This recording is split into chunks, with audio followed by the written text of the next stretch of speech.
सबसे पहले हम बैक पार्ट की कटिंग करेंगे, इसके बाद हम फ्रंट पार्ट की कटिंग करेंगे। तो बैक पार्ट की कटिंग करने के लिए यहाँ पर मैंने एक पेपर यूज़ किया है। ये नीचे का पेपर जो है वो अलग है और ऊपर का अलग है, तो दोनों पार्ट की हम अलग अलग कटिंग करेंगे। सबसे पहले यहाँ पर हमको बैक पार्ट के लिए गले की चौड़ाई को नापना है यहाँ पर। तो अभी ये जो साइज़ है 28 साइज़ बहुत ज़्यादा छोटी है, तो मैं यहाँ पर गले की चौड़ाई को रख रही हूँ 2.25 इंच। और यहाँ पर हमको शोल्डर पट्टी की चौड़ाई जो है वो रखनी है 3.25 इंच। 2.5 इंच भी आप रख सकते हैं, लेकिन 3.25 इंच मैंने इसको सिलाई मार्जिन ऐड करके रखा है, क्योंकि दोनों भी साइड से सिलाई जो है वो फोल्ड होती है। इसके बाद हमको यहाँ पर आर्म होल को गिनना है। तो आप यहाँ पर 28 इंच साइज के लिए 5 या 5.5 इंच का आर्म होल ले सकते हैं। अगर आपकी हाइट थोड़ी सी छोटी है तो आप इसको 5.5 इंच का आर्म होल ले सकते हैं। 5.5 इंच के ऊपर मैंने इस तरह से एक मार्किंग कर दी है। तो आर्म होल की जो भी मार्किंग है आपको इस तरह से करनी है।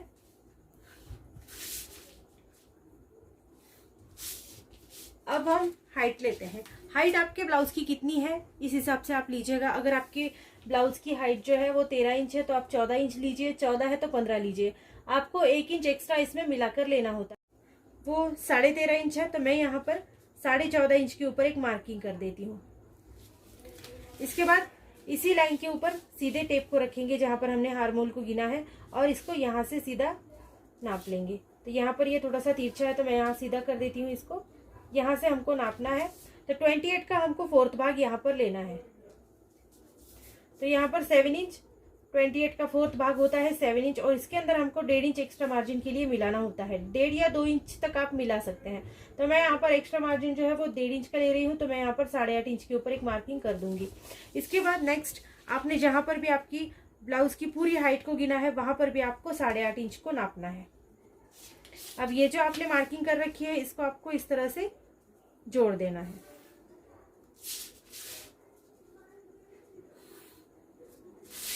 अब फ्रेंड्स नेक्स्ट यहाँ पर हमको आर्म होल गिनना है। हम ये बैक पार्ट के लिए बना रहे हैं, हम फ्रंट पार्ट के लिए जब बनाएंगे तो उसकी अलग से मेजरमेंट होगी। तो यहाँ पर बैक पार्ट के लिए मैं ले रही हूँ 1/2 इंच का आर्म होल। ये बहुत ज़्यादा कम साइज के लिए है, इसीलिए आर्म होल जो है मैं यहाँ पर 1/2 इंच का रख रही हूँ। तो पेपर को थोड़ा सा इस तरह से उल्टा घुमा लेंगे और इसको गोलाई दे देंगे। तो इस तरह से ये हमारे आर्म होल की गोलाई हो गई है। अब हमको इसी तरह से इसको कटिंग करनी है। यहाँ पर हमको 1/2 इंच कम लेना है, क्योंकि कमर की साइज जो होती है हमारी चेस्ट साइज से कम होती है। तो यहाँ पर 1/2 इंच कम नापते हुए तिरछा इस तरह से हम ड्रॉ कर लेंगे। अब हमको ये कटिंग करनी है ऐसे ही जैसे हमने यहाँ पर मार्किंग कर रखी है। मैंने वही कटिंग ले ली है जो हमने अभी कटिंग करी थी, जैसे मार्किंग कर रखी है ऐसे ही हमने कटिंग करी थी। अब वही कटिंग यहाँ पर दूसरे पेपर के ऊपर ले लेंगे और इस तरह से अच्छे से रखते हुए हमको आउटलाइन लेनी है। आप चाहें तो आप वापस से सब कुछ गिन कर ले सकते हैं, लेकिन ये थोड़ा सा आसान हो जाता है, इसीलिए मैं इसी तरह से इसको नापती हूँ। तो देखो इस तरह से आपको आउटलाइन लेनी है इस वाले पार्ट की और इसको इस तरह से जोड़ना है। अब हम ये ऊपर का पार्ट और अब इन सभी लाइंस को अच्छे से क्लियर कर लेंगे।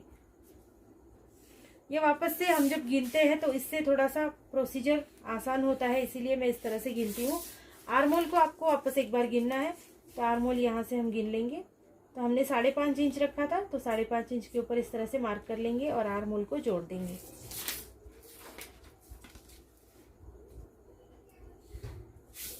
गले की चौड़ाई को हमने रखा था 2.25 इंच, तो हम यहाँ पर भी 2.25 इंच रखेंगे और बचा हुआ जो है वो हमारे शोल्डर पट्टी की चौड़ाई होगी। अब यहाँ से हमको आगे का आपका जितना भी गला है इसको गिनना है।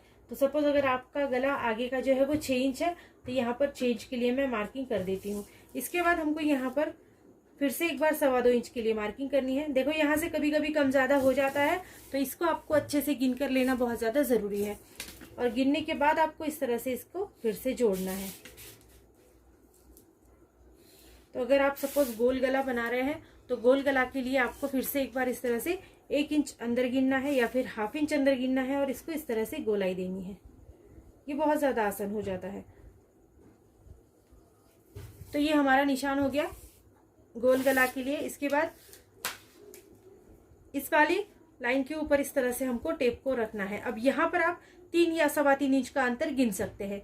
अगर आप चाहें तो आप 3.25 इंच गिन सकते हैं या फिर 3 इंच भी गिन सकते हैं। तो अगर कमर में भी थोड़ा सा कम ज़्यादा किसी की हो जाती है, थोड़ी कमर बहुत ज़्यादा पतली होती है, तो ऐसे में आप 3 इंच ले सकते हैं। और अगर थोड़ी सी अच्छी है तो फिर 3.25 इंच ले सकते हैं। तो 3.25 इंच के ऊपर मैं इस तरह से एक मार्किंग कर दूंगी। इसके बाद ऊपर से हमको इस तरह से गिनना है 3.5 इंच के लिए। एक मार्क 3.5 इंच के ऊपर कर देंगे। अब ये हमारा सबसे बड़ा वाला टक्स है, तो इसको इस तरह से लाइन लगा देंगे।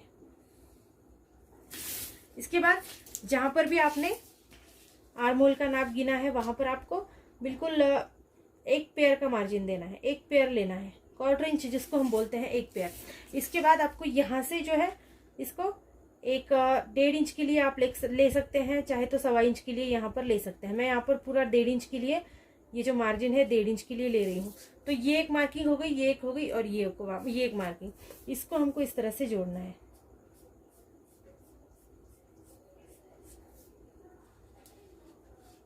ये अच्छे से गोलाई में इस तरह से आपको जोड़ लेना है। इसके बाद ये जो है 28 इंच के लिए हम बना रहे हैं आज, तो 28 इंच के लिए हमको बहुत ज़्यादा मार्जिन यहाँ पर नहीं लेना है। ये बहुत ज़्यादा कम साइज के लिए बना रहे हैं, तो यहाँ पर हम 1/4 इंच का मार्जिन ले सकते हैं या फिर पूरा 1 इंच का भी ले सकते हैं। अगर आप थोड़ा सा फुला फुला सा चाहते हैं, थोड़ा सा ढीला चाहते हैं, तो आप इसको 1 इंच के लिए रखिए या फिर आप मैंने यहाँ पर 1/4 इंच के लिए मार्किंग लगा दी है। अब हमको इसको इस तरह से जोड़ना है। ये देखो इस तरह से, चाहे तो आप ऊपर से नीचे भी इस तरह से जोड़ सकते हैं या फिर नीचे से ऊपर, आपको जिस तरह से भी ये अच्छा लगे जुड़ने में या फिर आसानी हो तो इस तरह से आप जोड़ सकते हैं। अब यहाँ पर हमको आर्म होल गिनना है, तो थोड़ा सा मार्जिन देके आप इस तरह से पेपर को फिर से एक बार इस तरह से गोल घुमा दीजिए और आर्म होल का जो आकार है उसको दीजिए। ये देखो ये हमारा हो गया फ्रंट साइड का आर्म होल। तो यहाँ पर हमारे 2 आर्म होल हो गए। ये हमने जो लिया था ये पहले बैक साइड का आर्म होल है, इसको हमको नहीं लेना है, हमको फ्रंट साइड का आर्म होल को रखना है। अब यहाँ पर जितना भी मार्जिन आपने लिया हुआ है, अगर आपने यहाँ पर 1/4 इंच लिया, 1 इंच लिया है, तो यही मार्जिन आपको आगे बढ़ाना है।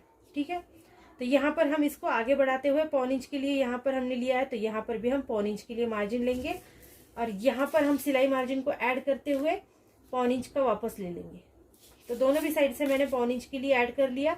ये हमारा जो कटोरी की साइड में सिलाई मार्जिन होगा तो ये थोड़ा सा ऐड हो जाएगा और यहाँ पर हमारा ये जो साइड है इसको हम जब कट करते हैं तो ये साइड इस तरह से कट हो जाती है, निकल जाती है, तो ये सिलाई जो है यहाँ पर आ जाती है, इसलिए ये एक्स्ट्रा मार्जिन लेना ज़रूरी होता है। तो इसको भी इस तरह से हम जोड़ेंगे। तो देखो फ्रेंड्स, इस तरह से हमारी पूरी मार्किंग जो है ये लग गई है। अब हम इसकी कटिंग करेंगे। अब जैसे भी हमने मार्किंग यहाँ पर लगाई है वैसे ही हम कटिंग कर लेंगे।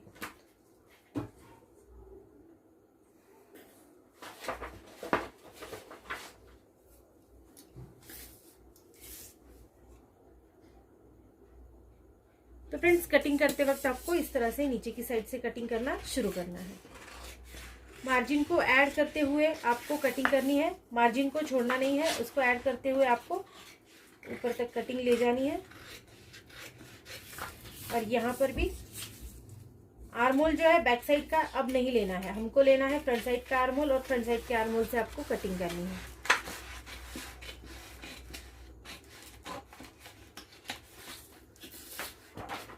इसके बाद हमको ये लेना है, ये वाला पार्ट जो है आपका, यहाँ से आप कट कर ले सीधा। इसके बाद आपको कट करना है ये वाली साइड और इसको जैसे भी आपने आकार दिया है ऐसे पूरा कट कर लेंगे।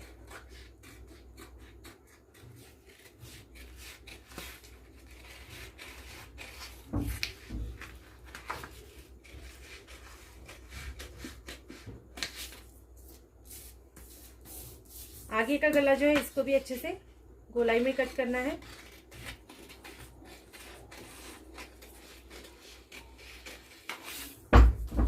तो 28 साइज के लिए कटिंग हो गई है। ये बहुत ज्यादा आसान और बहुत सुपर तरीका है कटिंग करने का। इसमें गलती की कहीं भी कोई भी गुंजाइश नहीं होती है। और बाकी रहा स्लीव्स की कटिंग, तो मेरे बहुत वीडियोस में आपको मेरी स्लीव्स की कटिंग मिल जाएगी, वहां से आप स्लीव्स की कटिंग ले सकते हैं। या फिर आप कमेंट में बता दीजिए कितने साइज की स्लीव्स की आपको कटिंग चाहिए, मैं उस हिसाब से आपको इसमें वीडियो बनाकर डाल दूंगी। तो आज हमने 28 इंचेस चेस्ट साइज के लिए बनाया है, प्रिंसेस कट ब्लाउज की कटिंग है ये। ये बिना क्रॉस पट्टी का प्रिंसेस कट ब्लाउज है। अगर आप चाहे तो आप इसमें क्रॉस पट्टी भी लगा सकते हैं। सो फ्रेंड्स, वीडियो कैसी लगी जरूर बता देना। अगर वीडियो अच्छी लगे तो प्लीज चैनल को लाइक शेयर सब्सक्राइब कर देना। So thank you friends, video को पूरा देखने के लिए। Thank you so much.